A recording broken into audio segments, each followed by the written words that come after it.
Hey trotamundos, ¿qué tal? Yo soy Kurenai y aquí venimos a hablar de libros.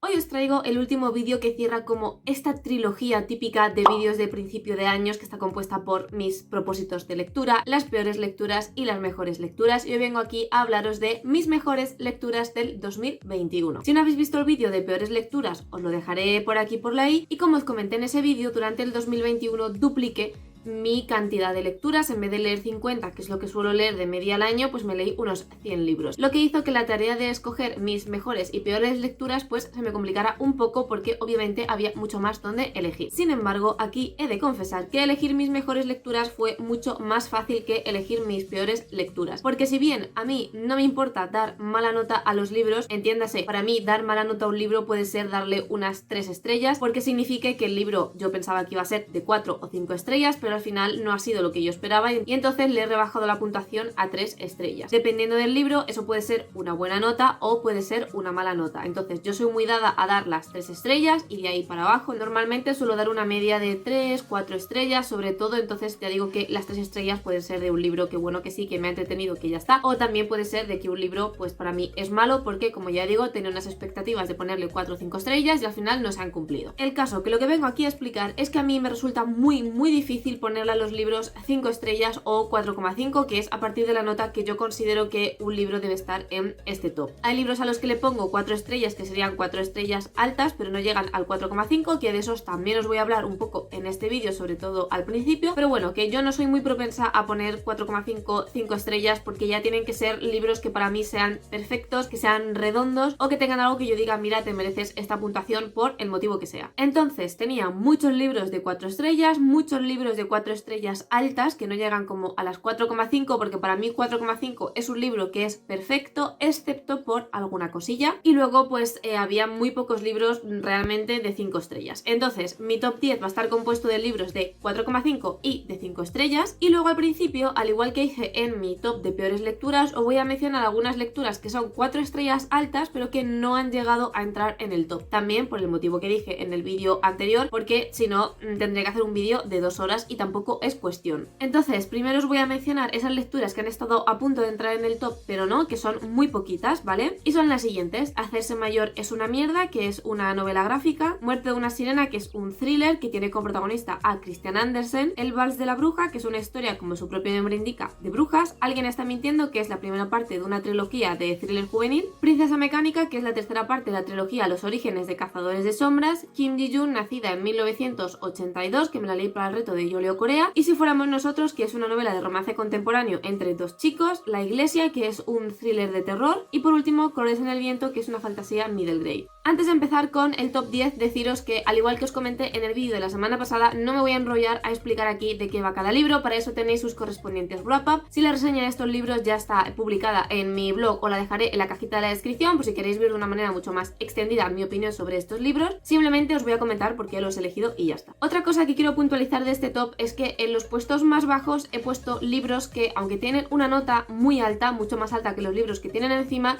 los he puesto ahí porque son libros que, aunque me han gustado mucho, yo no recomendaría. Y ahora, cuando diga los títulos y cuando os lo explique, entenderéis por qué. En el puesto número 10 tengo Gideon la novena, de Tamsyn Muir, la primera parte de la tetralogía de la tumba sellada. A mí este libro me flipó muchísimo, creo recordar que le puse un 4,5, pero es un libro que yo personalmente no recomendaría, o que al menos no sería mi primera opción para recomendar a la gente si me preguntara por recomendaciones de ciencia ficción o fantasía, ya que es un libro que tiene las opiniones muy polarizadas, o te encanta o lo odia, y todo se debe a su protagonista, Gideon, y también un poco a la narración de la autora. Gideon es un personaje muy carismático que se aleja por completo de los tópicos de personajes femeninos que solemos encontrar en las novelas. Gideon es una chica muy mal hablada, que no tiene pelos en la lengua, que se expresa con muchísimos tacos, y eso hace que si eres un lector al que no le gusta encontrar ese tipo de lenguaje más coloquial o más, no sé, de la calle en la novela, pues obviamente no te va a gustar leer este libro desde la perspectiva de Gideon, porque es prácticamente taco tras taco, insulto tras insulto, ofensa tras ofensa. Entonces bueno, si no os gustan este tipo de personajes, obviamente os va a dificultar un poco disfrutar de la historia. Eso por un lado. Por otro lado, un problema, entre comillas, que tiene Gideon y que está hecho a propósito porque es lo que pretende la autora con esta narración, es que, como ya comenté en mi wrap-up, cuando lees Gideon te enteras aproximadamente del 70%, 80% de la historia. ¿Por qué? Por dos motivos principales. El primero es que a Gideon literalmente todo se la suda. Todo le da igual, se la repampinfla lo que suceda a su alrededor, y eso hace que sea un personaje que no le explique al lector qué es lo que está sucediendo, que no le explique al lector conceptos que ni siquiera ella misma entiende, simplemente porque no tiene ningún interés en entender ese concepto. Y teniendo en cuenta la complejidad del mundo que crea la autora, teniendo en cuenta la cantidad de conceptos, de reglas, de leyes, de costumbres nuevas que crea la autora que no hemos visto antes, eso significa que el lector va perdido la mayor parte del tiempo, porque están sucediendo cosas, se están hablando de cosas que el lector no entiende porque no está dentro de ese mundo, porque todo nos resulta nuevo y porque la narradora, que es la que tiene que explicarte qué es lo que está pasando, o que es la que tiene que ayudar un poco al lector a que se introduzca en ese nuevo mundo de fantasía que no comprende, a la narradora, es decir, a Gideon, el lector, se le repampinfla, pero se la repampinfla muchísimo. Entonces te están explicando cosas, te están explicando conceptos súper complejos que tú no entiendes y que Gideon en ningún momento te va a explicar porque no le interesa. A eso se suma que hay muchas cosas que la propia Gideon ya conoce, y como ya las conoce no se va a molestar en intentar darle al lector una introducción para que nosotros también las conozcamos. Entonces todo el rato hay confusión, muchas veces no sabes qué está ocurriendo, de qué se está hablando, por dónde va la historia. Hay diálogos que prácticamente son incomprensibles porque están llenos de conceptos nigrománticos, porque digamos que el grueso de este libro es una competición entre nigromantes, entonces vas un poco como a trompicones intentando entender cuál es el mundo que te está planteando la autora. Insisto, como ya dije en su momento, que esto está hecho a propósito, que el narrador, que Gideon, está construida así a propósito, porque la autora no quiere que te enteres de lo que está ocurriendo, y la autora, de manera intencionada y de manera muy retorcida, está constantemente jugando con el lector. Por eso digo que es un libro que yo no recomendaría. Es un libro que a mí me gustó muchísimo, principalmente porque me encantó el personaje de Gideon, me encantó cómo está construida, cómo se expresa, cómo se mueve, lo que hace, lo que piensa. No sé, en general Gideon tiene un carisma que o te encanta o lo odias, como ya he dicho, y a pesar de que yo lo disfruté muchísimo, es un libro en el que yo no me enteré de la misa a la mitad. Y aún así, es un libro que en mi caso me encantó y fue desde luego una experiencia religiosa leerlo de principio a fin, pero por eso está en este lugar, porque no es un libro que yo recomendaría a todo el mundo. Es más, si queréis leeros Gideon, id muy precavidas y muy precavidos de lo que vais a encontraros, porque probablemente flipéis en colores. En noveno lugar, otro libro que tiene buenísima puntuación, que a mí me flipó muchísimo, pero que tampoco recomendaría y por eso está aquí, es Tan poca vida, de Hanya Yanagihara. Este es un libro que es puro dolor, porque es un libro que está maravillosamente construido, que tiene unos personajes asombrosos, que trata unos temas que me parecen muy necesarios que se traten, pero precisamente por esto es un libro que yo no recomiendo a la ligera, porque trata unos temas que son trigger warning, trata unos temas muy peliagudos, muy complicados, trata temas como el abuso infantil, trata temas como la drogadicción, el suicidio y en fin, una serie de cosas que me parecen muy importantes que se dejen plasmadas en una novela. Pero obviamente una novela de estas características no es para nada fácil de leer. Además, la pluma de esta autora es de tal manera que te cuenta las cosas tal y como son, no te pone florituras, no te pone metáforas, no intenta desviar tu atención, no, te describe todos los sucesos con pelos y señales. No quiere decir esto que se recree en las escenas desagradables en absoluto, pero por ejemplo, si te está hablando de un intento de suicidio, te habla de ese intento de suicidio, te habla de por qué lo hace, de cómo lo hace, de qué es lo que hace. Es decir, no se anda con chiquitas, ¿vale? Te lo describe todo tal cual es, y eso obviamente deja en el lector una impresión muy honda, hace que no solo empatices súper bien con los personajes, sino que pues esas escenas te asquen, te pongan tristes, te revuelvan el estómago. En fin, es un libro que yo creo que tienes que tener mucho aplomo, mucho estómago, o incluso leértelo con más gente, como fue en mi caso, para poder digerirlo poco a poco, para poder compartir y expulsar tus pensamientos según vas leyendo con otras personas, porque aunque creo que es un libro magnífico de principio a fin, es un libro 10 de 10 donde no encuentro absolutamente nada negativo en esta novela. Como ya digo, que hable de temas tan peliagudos hace que sea un libro muy complicado y muy difícil de leer, y por eso, aunque es una de mis mejores lecturas,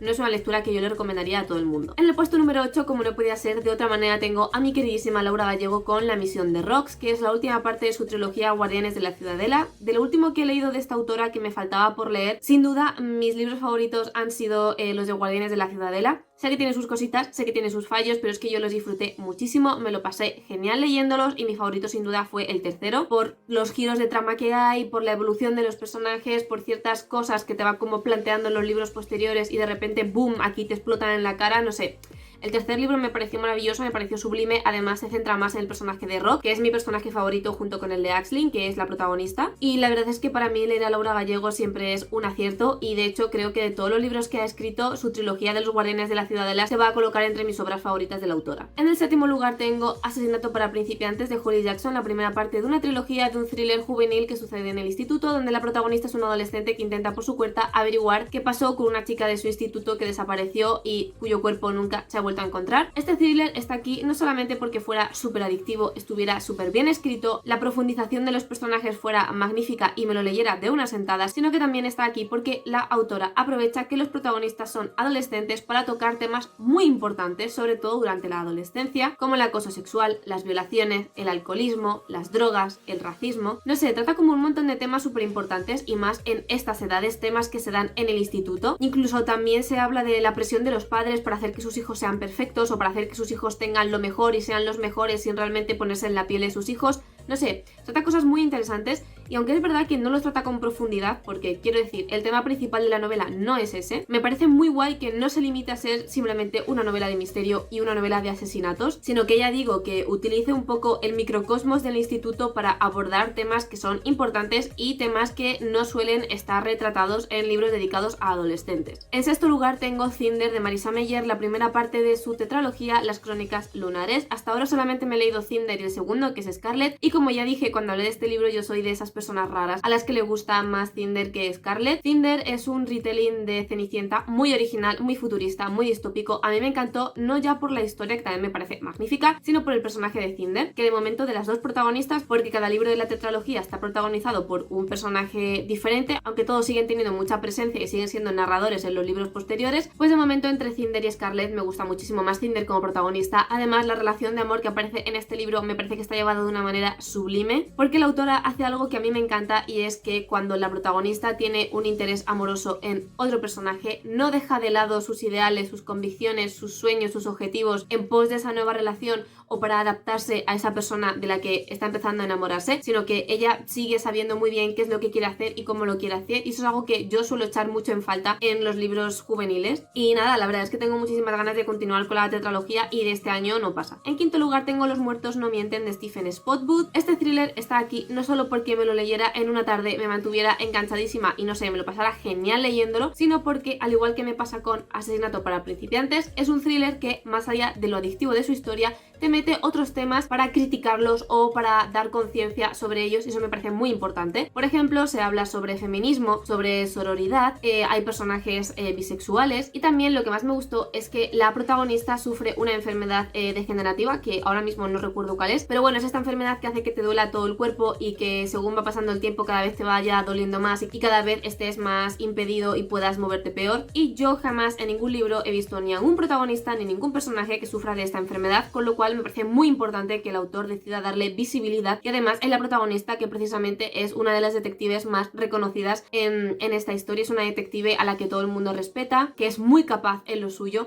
y que te va contando un poco cómo es su día a día, cómo va lidiando con esta enfermedad que cada día la desgasta más, que cada día la deja durante más tiempo inactiva, y cómo es capaz de compaginar su trabajo y de hacer todas las cosas que hace, aparte de ser detective, con el hecho de que su cuerpo le duele horrores y tiene que estar prácticamente todo el rato medicada porque si no, no puede llevar vida normal. Así que si os gustan los thrillers y si queréis leer un thriller que, bueno, aparte de ser una historia adictiva sobre crímenes, vaya como un pasito más allá, esta es una novela que yo desde luego recomendaría. En cuarto lugar tengo una de mis últimas lecturas, una de las novelas gráficas que leí en mi maratón de 12 horas, que si no la habéis visto os lo dejaré por aquí, y es El príncipe y la modista de Jenny Wan. Este libro es precioso, no solo a nivel ilustración, sino a nivel historia. Es tierno, es bonito, trata temas muy importantes, te deja el corazón súper calentito, al mismo tiempo te hace sufrir un mogollón, tiene unas reflexiones muy bonitas. Yo terminé el libro con un nudo en la garganta, no sabía si era de alegría, si era de tristeza, no sé, es una novela gráfica que a mí personalmente me transmitió muchísimo, que te transmite muchos sentimientos y mensajes muy bonitos. Solo tengo buenas palabras para esta novela gráfica, o sea, si no os la habéis leído tenéis que hacerlo porque se lee en un pispás. Además ya comenté que está disponible en eBiblio y que si es verdad que la maquetación no es la mejor del mundo, se lee relativamente bien, así que si os gustan las novelas gráficas tenéis que darle sin duda una oportunidad al príncipe y la modista. Ahora vamos ya con el top 3 y honestamente no creo que le sorprendan a nadie porque también he dado bastante por saco, sobre todo con dos en particular que son partes de saga, he dado mucho por saco. Y en tercer lugar tengo Ciudad de Cristal de Cassandra Clare. Ya lo sabéis, lo he dicho un millón de veces, durante el 2021 me hice la relectura de toda la saga principal de Cazadores de Sombras, compuesta de 6 libros, y también de su trilogía Los Orígenes, y sin duda mi libro favorito es el tercero, que es Ciudad de Cristal, por todas las cosas que suceden, por cómo se resuelven las tramas, por cómo se resuelven los conflictos, por cómo evolucionan los personajes y sobre todo por Alec y Magnus, que son mis personajes favoritísimos de Cassandra Clare, mis personajes favoritísimos de todo Cazadores de Sombras, me encantan, y en el tercer libro tienen muchísima más presencia, tienen muchísimo más protagonismo y sus escenas son preciosas, sus escenas son de esas que te desgarran el corazón por dentro, tienen escenas muy bonitas. Y lo que más me gusta de este tercer libro es la evolución en concreto del personaje de Alec, porque hace una cosa que a mí, de verdad, cada vez que leo esa escena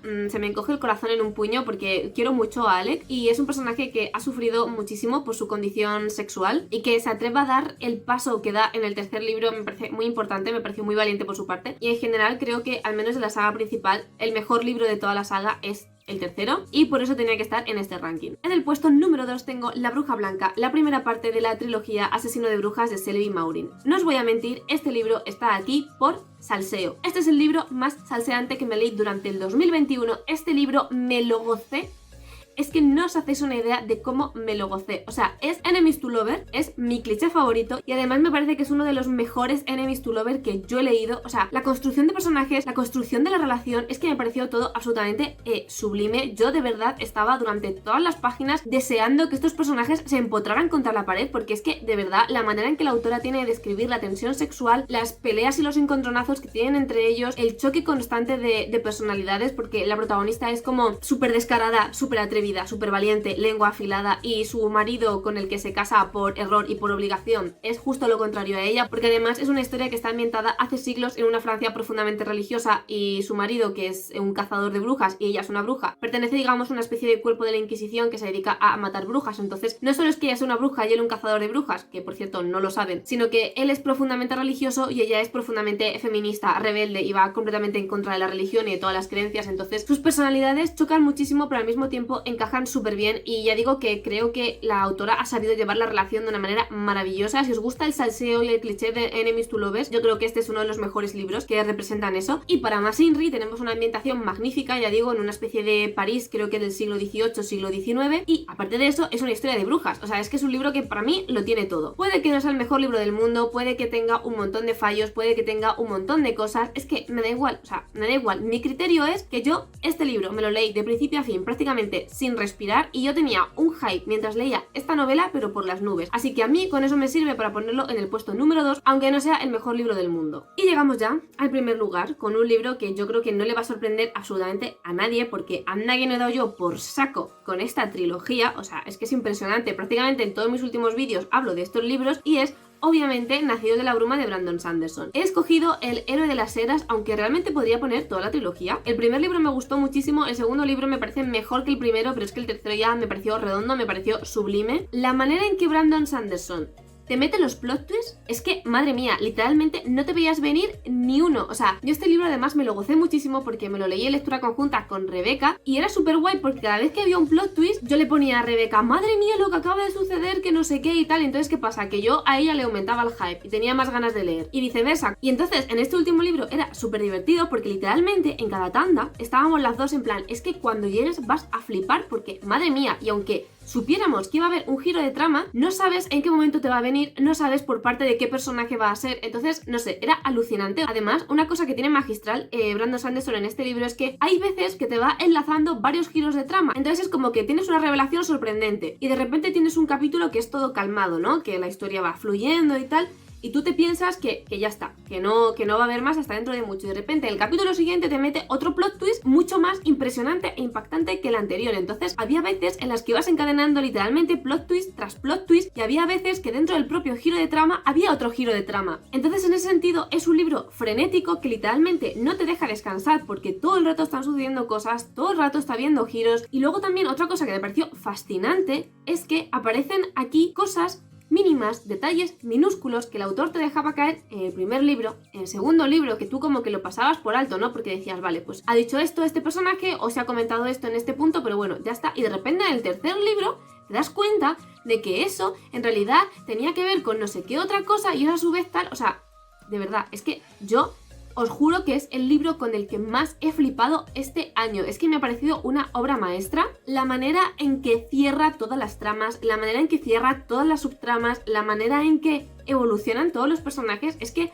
no tengo ninguna pega para este libro, todo me ha parecido perfecto, todo me ha parecido maravilloso. El final es redondo, es un final que yo no me esperaba, que yo no me veía venir en absoluto. O sea, es que las últimas, no sé, 100 páginas, Rebeca y yo estábamos las dos pegadas al móvil mientras leíamos, porque es que estábamos flipando tantísimo que teníamos que compartirlo con la otra. Y el final, como ya digo, es redondo. O sea, este libro es un libro redondo en todos sus aspectos, es un libro que cierra la trilogía perfectamente, es un final muy agridulce, muy doloroso en ciertos aspectos, muy gratificante en otros aspectos. Nacidos de la Bruma ha sido mi gran descubrimiento de este año, bueno, del 2021. No Brandon Sanderson, porque ya le había leído con otros libros, pero Nacidos de la Bruma me ha impactado muchísimo. Y de lo que he leído de Brandon Sanderson, que tampoco es tanto teniendo en cuenta todo lo que escribe este hombre, sin duda Nacidos de la Bruma han sido mis libros favoritos y los que realmente me han hecho entender por qué tanta gente tiene a este autor en un pedestal, porque es que no puede ser para menos con lo bien que escribe, lo bien que construye los mundos, lo bien que construye los personajes. O sea, es que es brillante. Eso sí, Brandon Sanderson, también te lo voy a comentar, porque aquí una de cal y otra de arena. Tus construcciones de relaciones amorosas son una mierda, son un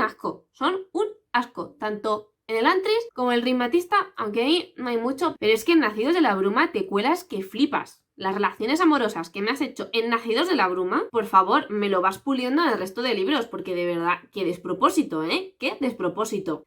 Y hasta aquí mi top de mejores lecturas. Comentadme, ¿coincidimos en alguna? ¿Os habéis leído alguno de estos libros? ¿Hay alguno de estos libros que queráis leer, que tengáis mucho interés en leer? ¿Algunas de mis mejores lecturas están en vuestras peores lecturas? Que oye, todo puede ser, todo se andará, ya sabemos que cada uno tiene sus gustos. También podéis comentarme cuáles han sido vuestras mejores lecturas, por supuesto. Recordad que podéis seguirme en mis redes sociales, Twitter, Instagram, el blog, donde voy enseñando con mucho más detalle todo lo que leo. Si os ha gustado este vídeo y en general os gusta el contenido de mi canal, no os olvidéis de suscribiros. Os recuerdo que hay vídeo todos los sábados a las 6 de la tarde, hora española. Muchísimas gracias por estar un día más conmigo y nos vemos en el próximo vídeo.